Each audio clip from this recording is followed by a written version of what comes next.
sobre el tema anterior y les puedo hacer alguna interconsulta. Caso contrario, trataríamos de analizar. Tengo dos temas que tenemos que analizar. Les comentaba el otro día que formateé mi máquina, así que no tengo el orden establecido. De todas maneras, quería consultarles el tema de técnicas histológicas. Ya lo analizamos con ustedes. No, doctor. Ya, entonces vamos a hablar de técnicas histológicas y además nos queda también la parte de microscopía.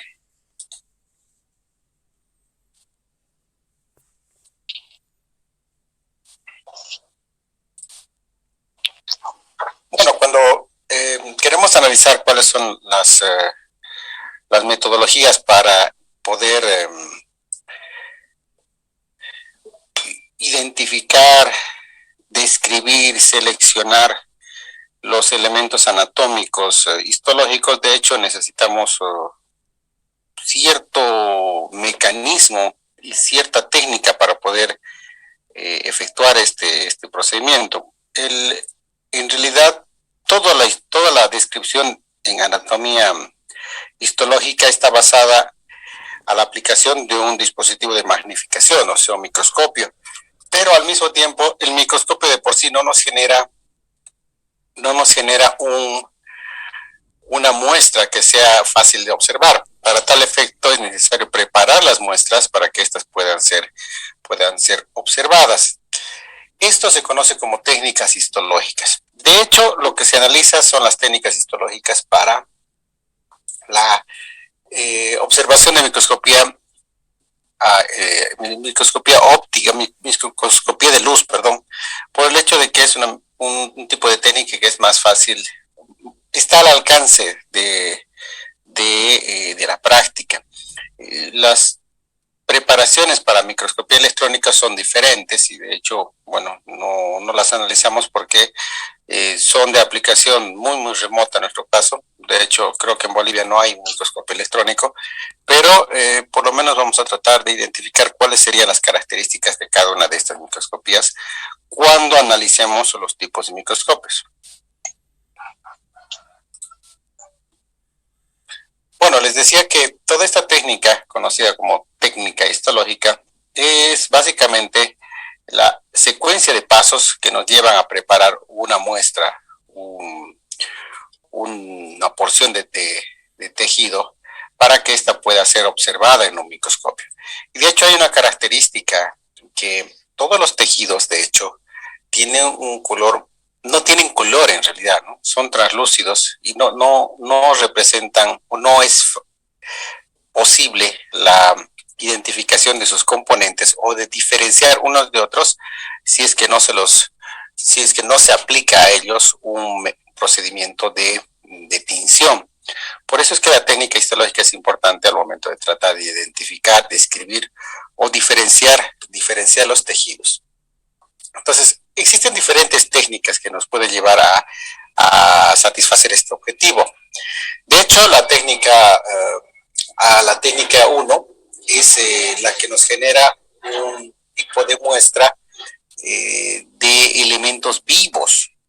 ¿Sí? Este tipo de muestra o este tipo de preparación se genera o se procesa cuando nosotros queremos observar ciertas características particulares de lo que se está tratando de describir. Un ejemplo, el ejemplo más claro de este tipo de preparación son la preparación de espermatozoides para su observación, y no solamente para su observación.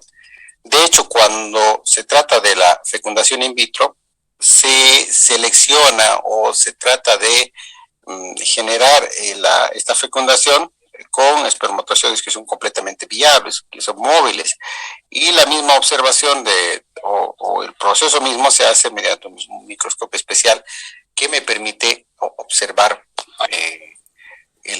las células vivas. ¿Sí? Entonces, la característica de cuando yo quiero, permítame un segundito que voy a silenciar a todos. Las características de este tipo de muestra es que, de hecho, la muestra no debe ser sometida a procesos de tinción ni de procesos de fijación. ¿Por qué? Porque de hecho yo quito la vitalidad a este tipo de células. Entonces, no es que esta muestra o este tipo de técnica no se aplica en cualquier microscopio. De hecho, los microscopios comunes se les dificulta el hecho de poder observar ciertas características de una célula. Entonces, hay microscopios especiales para poder observar pruebas de células vivas, ¿no? Uno de los microscopios que se caracterizan de estos son los microscopios de fondo oscuro, lo que permite hacer que, como su nombre lo dice, se genera un tipo de polaridad que hace que el fondo de la muestra no sea translúcida y sea oscuro, y se resalta más la característica de la célula. Otro ejemplo de cuando yo puedo aplicar ese tipo de muestra es cuando se quiere ver reproducción celular. Hay casos en los cuales, y esto se ve también, bueno, volvemos a lo que es la fecundación in vitro, cuando se están generando las condiciones de reproducción en las primeras etapas de desarrollo, háblese la etapa en el periodo celular del desarrollo intrauterino, es cuando es posible y es factible poder observar células en proceso de división, de reproducción. Se puede observar la mitosis. Hay ciertos preparados que también permiten la observación de cierto tipo de mitosis o de características de la reproducción celular en las células. Perfecto, vámonos al segundo examen, al segundo método, la segunda técnica. Y esta técnica me dice que de hecho es una técnica que no es inmediata, ¿sí? Es una técnica post-mortem. Esta técnica, de hecho, a diferencia de la primera, por el hecho de que en primera instancia no observo elementos vivos. Otra es que yo puedo hacer la observación, descripción o análisis de la muestra mucho tiempo después de que se haya tomado la muestra. O sea, no hay esa necesidad de hacerlo lo antes posible. Y por otra parte, estos elementos, los elementos observados con esta técnica inmediata, deben ser sometidos a dos procesos, sí, o a dos, en realidad toda la técnica histológica, pero de la cual se caracterizan dos cosas. Uno, que es la tinción. ¿Por qué? Porque con eso le estoy dando color a los elementos. Y otro, que es la fijación.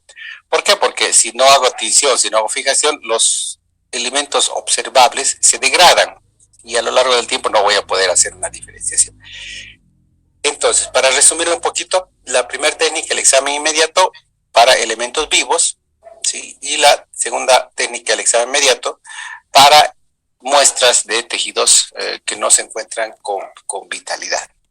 En otra parte, no es que son tejidos muertos, de hecho son tejidos que ya no tienen una vitalidad, de hecho no se mueven, están prácticamente estables, porque si hablaríamos, es tratar de preservar una etapa de la vitalidad.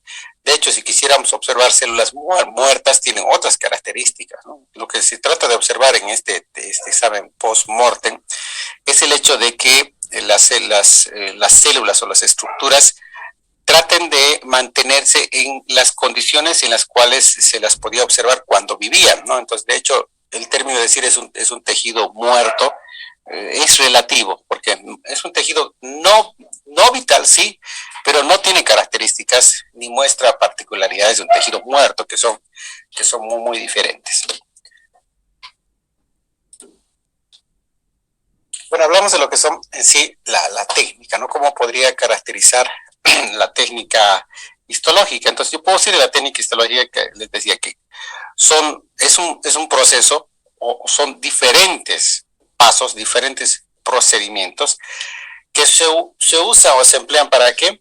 Para preservar, mantener, ¿sí? Dice, lo antes posible, ¿sí? A la brevedad posible, el aspecto de las estructuras histológicas de un organismo vivo, transformándolas en delgados cortes, ¿sí? Los cuales deben ser coloreados para que se puedan observar en un microscopio. Todo lo que más o menos acabamos de resumir hasta este punto. Entonces, nuevamente, la técnica histológica es aquel proceso que me permite preservar o mantener las estructuras histológicas de un organismo. ¿Cómo hace eso? De hecho, primero colora y fija estas estructuras para que se preserven las características propias de este tejido. Bueno, ya habiendo definido las características y clasificado los tipos de estudios, lo que vamos a hacer es hablar de lo que son las etapas. ¿Cuáles son las etapas de la técnica histológica? En realidad, la técnica histológica se puede considerar en etapas más o menos clásicas.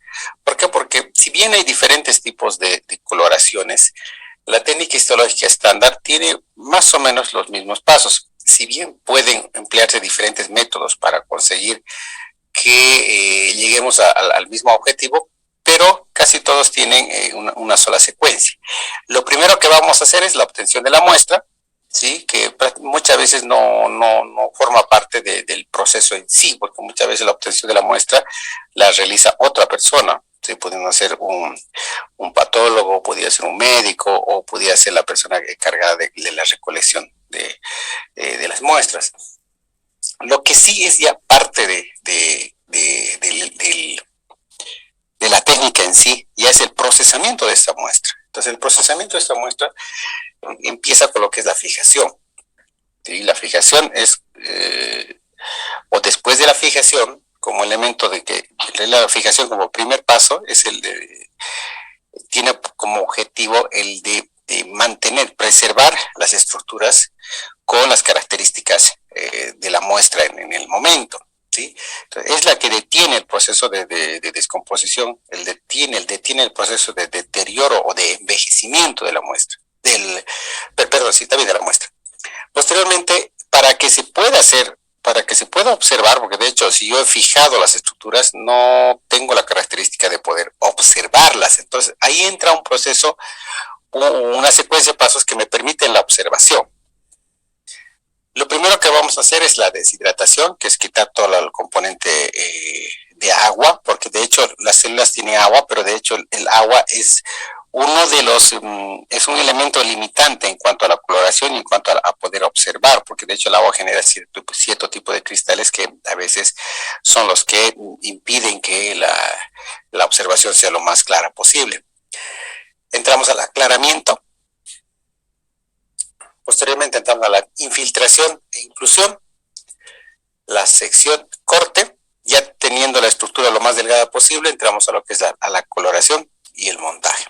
Entonces, estos son los pasos que están directamente relacionados con lo que es la coloración de las estructuras o de los componentes histológicos a poder observar. Si vemos esta secuencia de imagen, este diagrama de flujo, lo que nos muestra es prácticamente cuáles son las características o las variantes que se podía encontrar en el caso de los diferentes casos o los diferentes tipos de técnicas. Entonces, fíjense que si empezamos con lo que es la obtención del tejido, que es la obtención de la muestra, pasaríamos a lo que es el proceso en sí. Les decía que hay diferentes, o sea, sí, para seguir el proceso de todos los pasos básicos de la técnica histológica se pueden emplear diferentes métodos, tanto en la fijación como en la decoloración. Entonces, fíjense que podemos seguir distintos pasos. Ya teniendo el primer paso, de hecho la fijación puede ser, fíjense, por inmersión o por perfusión. También la muestra puede también congelarse, ¿sí? Porque hay una técnica que directamente congela y luego directamente corta. Posteriormente a la fijación, lo que hacemos es la inclusión. La inclusión también puede realizarse con resinas o con parafina. La inclusión pasa a un corte, y este corte, dependiendo del tipo de muestra que se quiera observar, dependiendo del tipo de estructura que queramos observar, va a pasar a un micrótomo o a un ultramicrótomo. Va a depender del tipo de corte que nosotros queramos emplear y, como había dicho al principio, del tipo de muestra o el tipo de elemento que se quiera observar. De manera clásica, todas estas estructuras así cortadas pasan a lo que es la tinción. Y esta tinción, de hecho, está más vinculada a lo que es la microscopía de luz. ¿Por qué? Porque yo le estoy dando color a una estructura para que pueda ser observada por translucidez de una muestra que se observa directamente mediante un lente y que puede ser registrada por el ojo o por un dispositivo electrónico para tomar una foto o un video. En el otro caso, cuando realizo cortes ultra finos o extremadamente delgados, lo que se hace es directamente en cuenta de la tinción se pasa a lo que es el contraste. Pero estos dispositivos así contrastados no se pueden observar directamente con un microscopio óptico. ¿Por qué? Porque de hecho el aumento no me da, ¿sí? Y al no generar tinción, de hecho yo no puedo diferenciar muchas de las características de esta muestra. Sí, cuando la someto a un microscopio electrónico puedo generar algún tipo de elemento que es discernible, ¿sí? Lo que hace el microscopio electrónico trata de interpretar algún tipo de señal electrónica para generar una imagen. Normalmente estas imágenes están caracterizadas por ser imágenes de un contraste monocromático. Entonces, las imágenes de un microscopio electrónico siempre van a ser monocromáticas, o sea, van a ser grises y blancas, o van a tener una tonalidad que está vinculada con la escala de grises. Lo que hace el ordenador es trata de interpretar estas sombras y estas píxeles de luz y aleatoriamente o de manera no aleatoria, sino de manera de acuerdo a una programación preestablecida puede aplicar cierto color o cierta tinción virtual a las muestras, ¿no? Vamos a partir de que el microscopio óptico se puede observar directamente con el ojo o con un mecanismo electrónico para registrar fotografías o video, pero el microscopio electrónico de hecho no se puede observar directamente con el ojo o no se puede utilizar porque no utiliza lentes. De hecho, el microscopio electrónico está mucho más enfocado en la reconstrucción de señales electrónicas para generar una imagen. Entonces, lo que vemos en un microscopio electrónico siempre lo vamos a observar por un monitor, normalmente en escala de grises. Bueno, vamos a volver a lo que es el tipo de técnica histológica para la microscopía óptica o la microscopía de luz. Y les decía que el primer paso, de hecho, es la fijación. Y existen diferentes técnicas. La más común en el proceso de fijación es aquella técnica que utiliza el formaldehído como un mecanismo de disminución del deterioro de las muestras. Y este compuesto lo que hace es tratar de generar un status quo en las características somáticas de la célula, que quiere decir que detiene el proceso de degradación para que el proceso posterior pueda observar lo que se está, lo que tenía la muestra. Por eso les decía al principio que cuando hablamos de tejidos post-mortem, no estamos hablando, o de técnicas post-mortem, no estamos hablando de tejidos muertos, sino de tejidos que de hecho no presentan una vitalidad, pero que a los cuales han sido sometidos a un proceso de fijación, el cual trata de mostrarnos cómo es que el tejido se veía cuando estaba vital. En el momento no se encuentra vital, pero tiene las características de vitalidad. Entonces, el proceso de fijación es relativamente simple, porque de hecho se utiliza formaldehído al 10%, y lo único que se tiene que hacer con la muestra es sumergirla en este compuesto. No es mucha ciencia por el hecho de que normalmente las muestras son porciones relativamente groseras o grandes de una muestra. Nunca hay una muestra que sea histológica, o sea, de una sola célula. Normalmente es un tejido grande que solamente se sumerge en el tejido, en este componente. Cuando hablamos ya de los procesos de deshidratación, les decía que las células tienen agua y el agua genera cristales cuando se encuentra en ciertas condiciones físicas, y esos cristales son los que de hecho impiden el proceso el proceso de tinción y el proceso de permitir que la muestra se haga completamente transparente.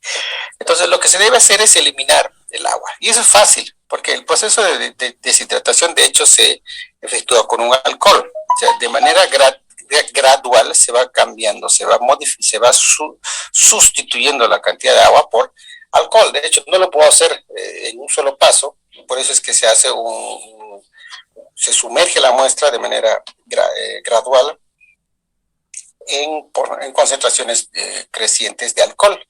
Entonces, fíjense que tenemos en primera instancia una muestra en la cual tengo ciertas características o ciertas proporciones de alcohol y agua, y a medida que avanzamos en el proceso, ¿sí?, el agua va siendo reemplazada por elementos, por el alcohol al 100%. ¿Sí? Es difícil mantener el alcohol al 100%, pero por lo menos que tengamos una eliminación del 99% del agua, ya se podría trabajar. Entonces, para hacer este proceso, como les decía, es una secuencia cronológica de concentraciones ascendentes de alcohol, hasta eliminar prácticamente todo lo que es el agua. Lo que sucede es que esto va a llevar tiempo, no es algo que es extremadamente rápido. Entonces, por eso, fíjense, en la parte inferior de la diapositiva les estoy indicando cuáles son más o menos los tiempos recomendados para poder hacer la inmersión en los alcoholes crecientes. Ya habiendo contado con una muestra que se encuentra al 100% o cerca al 100% de componente alcohólico, lo que se hace es directamente aclarar. Porque el aclaramiento, lo que va a suceder es que va a sustituir el alcohol, ¿sí?, por un compuesto químico que tiende a ser más translúcido, y que de hecho eso hace que la muestra sea también más translúcida, o en todo caso más, si quisiera hablar de manera más sencilla, que sea más transparente. Hay mucha diferencia entre lo que es translúcido o transparente, más o menos, porque de hecho cuando yo digo que es transparente es algo que es un elemento que no bloquea la luz, mientras que cuando es translúcido es una muestra, un elemento que de hecho permite el paso de la luz hasta cierto punto. Entonces, el término de decir se hace translúcido hasta ser transparente es un proceso o una secuencia de pasos progresivo.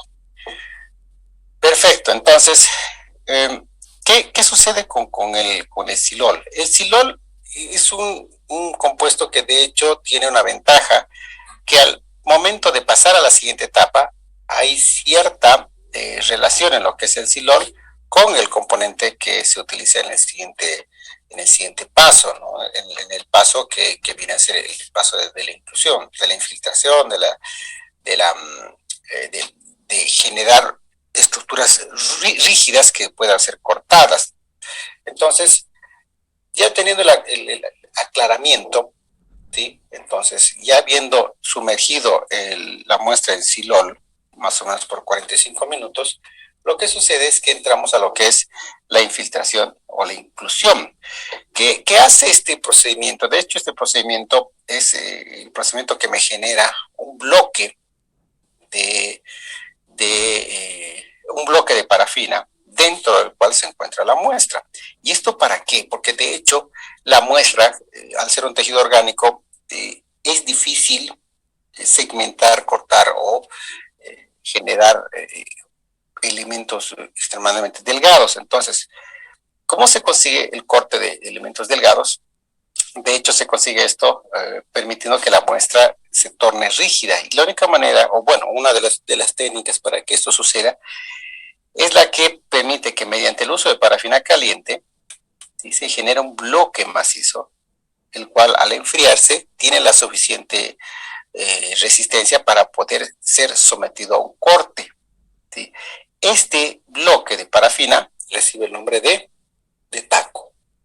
Entonces, la infiltración e inclusión es básicamente la inclusión de la muestra dentro de un bloque de parafina, con la finalidad de poder cortar, seccionar en muestras o elementos mucho más pequeños. Cuando pasamos al corte, de hecho les decía que el corte pudiera ser muy pequeño, un corte, un micrótomo o ultramicrótomo. En el caso de la técnica de luz de microscopía óptica, de hecho solo un corte microtómico es el suficiente. Y lo que sucede es que el taco así procesado se somete a al corte o a la generación de elementos en forma de lámina. Creo que todos ustedes conocen las máquinas que cortan o filetean queso o que cortan jamón, ¿sí?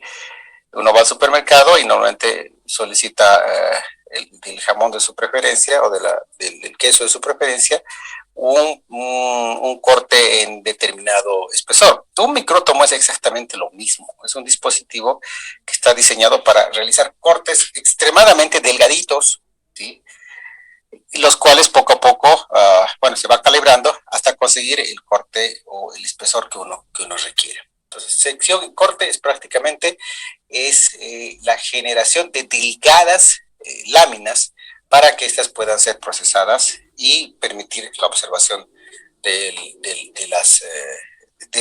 objeto, de la muestra que uno quiere describir, quiere identificar o diferenciar.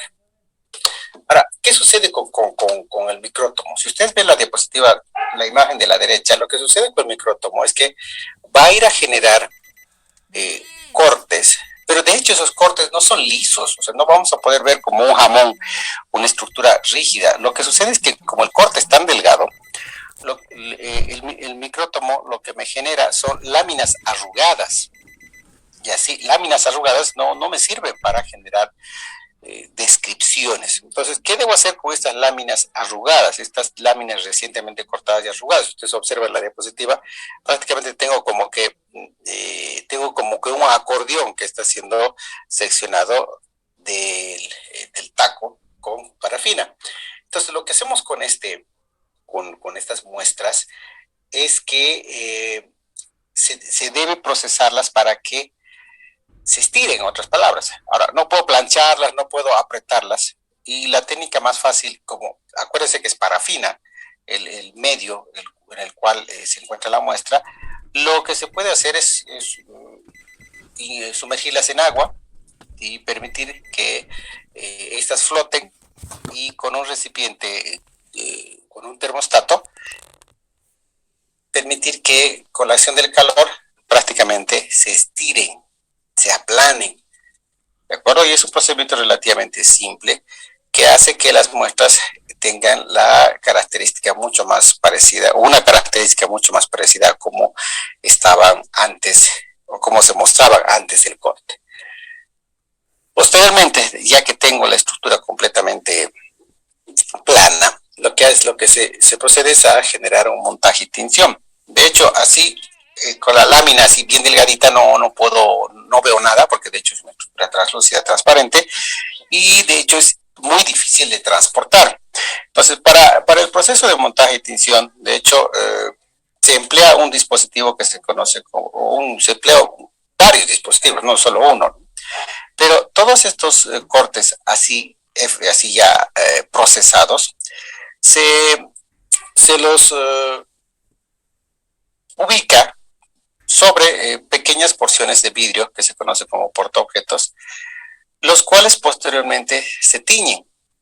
Y como ya se ha generado un proceso de afinidad a los colorantes, de hecho, hay ciertos elementos de la célula que tienden a adicionarse con un cierto color, y hay otros elementos de la célula o de los tejidos que tienden a adicionarse con otro color, de acuerdo a las características de afinidad cromática, pudiendo ser una de estas la acidez o la alcalinidad, las que le da esa afinidad al componente, al colorante.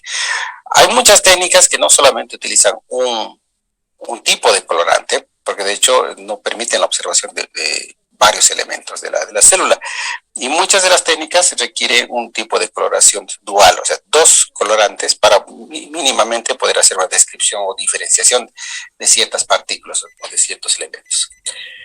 ¿Qué se hace posteriormente? Luego de utilizar esas dos porciones de vidrio, estas dos láminas de vidrio, estos dos portaobjetos, para generar una estabilidad de transporte y de una estabilidad dimensional, una estabilidad de observación. De hecho, es necesario llevar esta muestra a una estufa. Se considera como estufa normalmente a todo mecanismo que me genera calor. No es una estufa como la que tenemos para que nos genere calor en el invierno. ¿Sí? Este tipo de estufas o este tipo de termostatos son dispositivos que tienen calor regulado y de hecho que tienden a generar un calor uniforme en la parte interior. ¿Qué hace esta lámina? De hecho, lo que se hace sobre estas láminas es permitir que estas láminas se fusionen. ¿Sí? Estas láminas tengan que tengan cierta estabilidad, ¿sí? Que tengan cierta, prácticamente que tengan una unión entre vidrio y la estructura y la muestra, ¿sí? De hecho, hay ciertas técnicas que solicitan que se aplique algún tipo de pegamento. Y hay técnicas, o dependiendo del tipo de tinción, se pide que se pegue los portas para que estos estén mucho más firmes. Pero estamos hablando de una técnica bastante general. ¿Qué sucede cuando ya están montados? Cuando la muestra está montada, ya puede ser vehiculizada, ya puede ser transportada. Esta se somete a lo que es el proceso de tinción. Y el proceso de tinción, de hecho, lo que va a permitir es que, acuérdense que nuestra muestra estaba sumergida en una porción cortada del taco de parafina. Entonces, lo primero que vamos a tener que hacer al momento de generar la tinción es eliminar o extraer la parafina. Posteriormente, hidratar para que se pueda colorear. ¿Sí? Es un proceso como que un proceso inverso. Y posteriormente se genera un proceso de tinción. Ahora, cuando hablo del proceso de tinción, les decía que hay diferentes elementos tincionables. ¿Qué quiere decir? Que hay partes de una célula que se tincionan de un color y otros elementos que se tincionan de otro color. Y esto es lo que me va a generar cierta característica cromática. El corte o la tinción más común que nosotros podemos encontrar podemos observar en los cortes histológicos está vinculada a la tinción que se conoce como hematoxilina eosina. Y esta tinción de hematoxilina eosina lo que hace en realidad es tratar de pigmentar dos componentes fundamentales, lo que nos va a resultar en muestras que tienen un color cian y un color más o menos, en otras palabras, un rojo y un azul. O sea, no es rojo ni es azul, pero son dos tipos de elementos que pueden ser observables. Muchos de los elementos que son observados dentro de la célula tienen características particulares o afinidad hacia un tipo de colorante, y otros, y normalmente elementos extracelulares, tienen afinidad a otro tipo de tinción. Ahora bien, no es el único tipo de tinción. Hay otros tipos de tinción que dan características diferentes, ¿sí? Entonces tenemos la hematoxilina férrica, entre otros.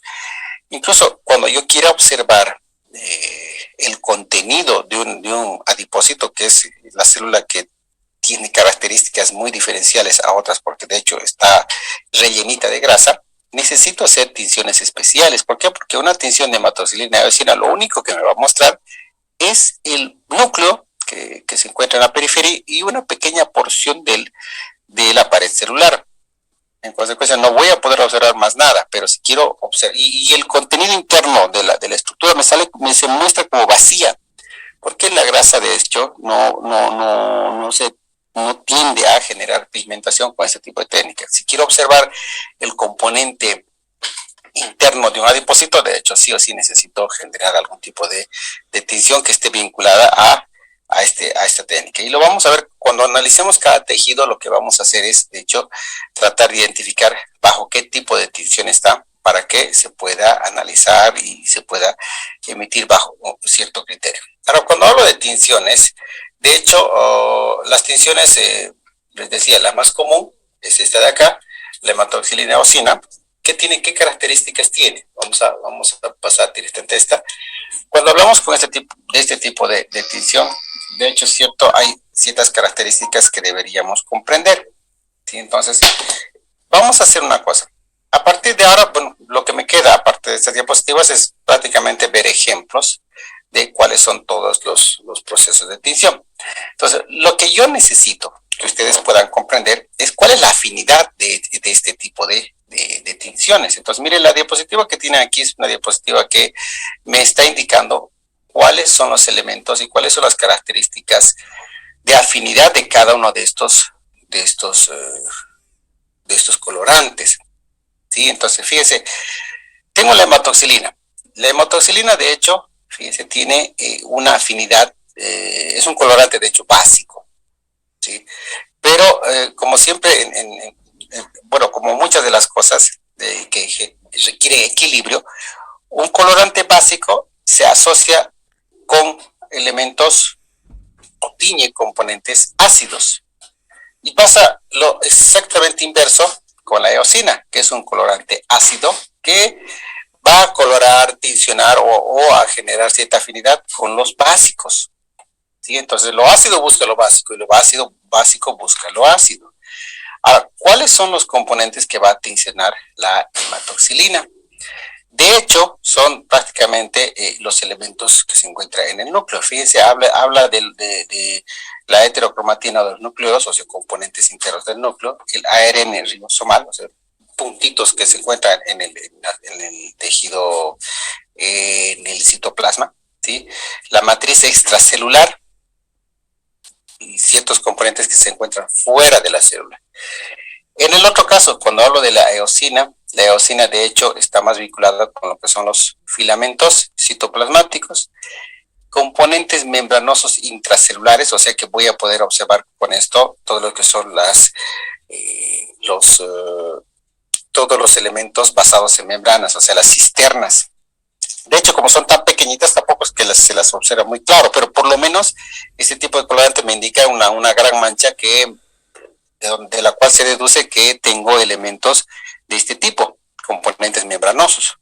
Fibras extracelulares, eso sí se ve bastante. Entonces, bien, vamos a ver solo una diapositiva de ejemplo, en la cual,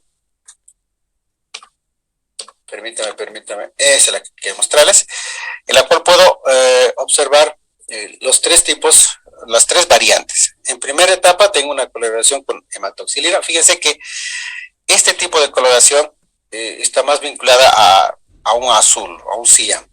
¿Sí? Y lo que puedo observar son ciertos componentes que no observo en una coloración de eosina. Fíjense que tengo mucha afinidad a lo que son los núcleos. Por eso es que cuando hablo de este tipo de coloración, los núcleos son los que llaman la atención. O sea, el núcleo se ve gracias a este tipo de coloración. Cuando hablo de la coloración con eosina, de hecho hay una mayor afinidad con lo que son el material extracelular y las estructuras membranosas que tiene, las estructuras basadas en membranas y los filamentos que se pueden encontrar como material de generación de la célula. La combinación de estos dos elementos me genera una imagen mucho más tridimensional de lo que se quiere observar. Si sumamos las dos imágenes, si veo la imagen de la derecha con la del centro, de hecho no tengo una percepción clara de lo que estoy observando. Pero si sumo las dos imágenes, de hecho lo que se puede observar son estructuras mucho más definidas. Son estructuras mucho más claras, son elementos anatómicos mucho más identificables y señalables. Entonces, por eso la importancia de la combinación o del empleo de diferentes técnicas. La técnica más común y más observada para el análisis de estructuras celulares y de tejidos, por lo menos de los tejidos fundamentales, es la técnica o la coloración de hematoxilina eosina. Entonces, les voy a dejar una secuencia de diapositivas en la plataforma para que ustedes puedan observar varias imágenes con ejemplos de los tipos de coloraciones. Pues es la secuencia de diapositivas que tengo a continuación, pero se las puedo dejar en la plataforma para que ustedes puedan observarlas. ¿Cuál va a ser la característica o qué quisiera que ustedes, se los voy a dejar en la plataforma una guía con las instrucciones de lo que ustedes deberían hacer con las diapositivas que les voy a dejar? Es tratar de identificar, de hecho van a ser dos láminas, van a dibujar dos laminitas, tratando de identificar o tratando de graficar los elementos característicos que cada tinción tiende a generar. ¿Y eso de dónde va a salir? Va a salir básicamente de esta diapositiva. O sea, esta diapositiva me está indicando cuáles son las afinidades y los tipos de tinción. Les voy a dejar esta diapositiva también en la plataforma para que ustedes puedan trabajar con ella. ¿De acuerdo? Entonces, tiene una tarea para realizar y a partir de eso, ustedes traten de identificar qué tipo de tinciones cada vez que ustedes vean una imagen y traten de señalar cuáles son las características. De hecho, si yo veo una imagen con una diapositiva que tiene muchas cosas azules, me tengo que imaginar qué es lo que estoy viendo. Tengo una diapositiva que tiene más elementos rosáceos, entonces de hecho ya estoy imaginándome que es una célula que tiene quizá más material extracelular o tiene un tejido con mucha mayor cantidad de materia extracelular. ¿De acuerdo? Entonces les dejo eso en la plataforma y lo que les pido es que me esperen la siguiente semana para que podamos continuar con el desarrollo de microscopía electrónica, de microscopía, y a partir de eso empezar con el estudio de los tejidos. Lo primero que vamos a hacer es tratar de hablar de los tejidos fundamentales. Vamos a empezar con el tejido epitelial, que es el más sencillo y el más abundante. No el más abundante, pero es el más simple de analizar. ¿Sí? ¿Alguna consulta que tenga? Doctor, buenas tardes. Sobre la técnica post-mortem, esta técnica, si bien su significado es relativo, ¿se puede decir que es recién sacado, o sea, recién extraído del organismo? Sí, porque de hecho, o sea, por eso les decía que es relativo, dice post-mortem. De hecho, la técnica implica que la muestra sea fresca. ¿Por qué? Porque si yo tomo una muestra de un tejido que ya ha muerto hace tiempo, de hecho no voy a poder preservar las características típicas de la célula. Eso ya entra a otro estudio, entra el estudio de la patología y de la parte forense. Yo, basándome en el conocimiento de una célula o de las características de una célula, de un tejido, yo puedo de alguna manera tratar de identificar cómo es que ésta se degrada, y si veo una imagen que está degradada o que está ya con rasgos característicos del paso del tiempo, puedo identificar qué tipo de tejido es, pero eso ya es otra ciencia, ¿no? Entra a lo que es la forense. Pero las células, si yo quiero ver las células tal y cual están, o se veían cuando estaban vivas, en la técnica post-mortem se debe hacer, o se debe emplear el proceso de fijación lo antes posible.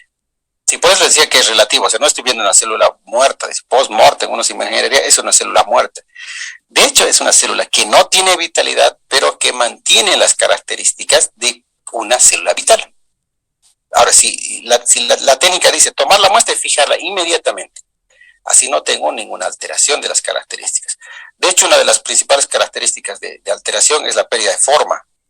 Sí, la estructura colapsa y se pierde forma en las estructuras celulares. Y con eso, un poco más claro. Sí, doctor, muchas gracias. Perfecto, si no hay nada más, estén atentos a la plataforma, por favor. Doctor, una cosita, perdón, buenas tardes. Respecto a la plataforma, mis compañeros ya teníamos algunos problemas, digamos, con la plataforma, tanto en embriología como en histología. No sé si podría verificar, incluso hay fechas, digamos, que nos sale para presentar guías que no están y esas cosas. Sí, yo vi, justamente hoy día estaba viendo algunos mensajes suyos. Déjenme más tarde para que verifique, porque no sé si es que les sale solo a ustedes o yo vi que no tenía nada pendiente, pero puede que esté con algún impedimento en mi plataforma o tenga algo quizá que no esté habilitado, pero yo verifico de todas maneras y si hay alguna que se venció yo las vuelvo a poner, pero no creo, normalmente yo les pongo cualquier guía, cualquier práctica, les pongo 2, 3 semanas, hasta un mes para que ustedes puedan presentar. Entonces no me hago mucho problema con que un tiempo corto para que presente. La idea es que hagan la tarea. Pero me voy a fijar. Yo, de todas maneras, si hay alguna vez que ustedes o no vean o no les salga alguna guía o alguna tarea para subir, ustedes con toda libertad en la plataforma, mejor si es en el grupo, traten de hacerme notar para que yo pueda corregir. Muchísimas gracias, doctor. Listo, Lucía. Entonces nos vemos la siguiente clase. Doctor, una pregunta. Entonces, sobre la guía del tema 2 de embriología que supuestamente venció a las 9 de la noche del domingo, esa no valía, ¿verdad? Me voy a fijar porque en teoría no debería haber vencido. Si es, tendría que haber sido la primer guía, pero normalmente ya les di para esa guía varios, 2, 3 semanas, pero que yo me acuerde, las guías de embriología tendrían que haber vencido fin de mes. Puede que haya un error en la fecha. Voy a fijar, no se preocupe. Deme esta tarde y yo trato de encontrar una solución a eso. No, doctor, en realidad era la tarea de histología. Decía tema 2 pendiente. Y no había la guía 2, digamos, todavía no ha subido la guía 2 en la plataforma para poder realizar. Pensábamos que era la guía 1, pero no había tampoco para subir las láminas. Ya, fíjense, pero en la parte posterior, no sé si ustedes están fijando, las guías están en la parte final, no están al lado del tema. Hay un subtítulo al final que dice tarea, guías. Ahí están las guías. Sí, doctor, nos hemos fijado ahí, incluso en el calendario y todo lo demás, y no nos aparece, para presentar la guía 2 y eso. Sí, justamente hoy día estaba en Entel a mediodía tratando de solucionar mi problema, tengo un problema de red que se me corta, y mientras esperaba, justamente vi los mensajes suyos, y bueno, me voy a dar tiempito para tratar de corregir. ¿Listo? No se preocupen, todo tiene solución. Gracias, doctor. Nos vemos entonces, chao, chao. Hasta luego.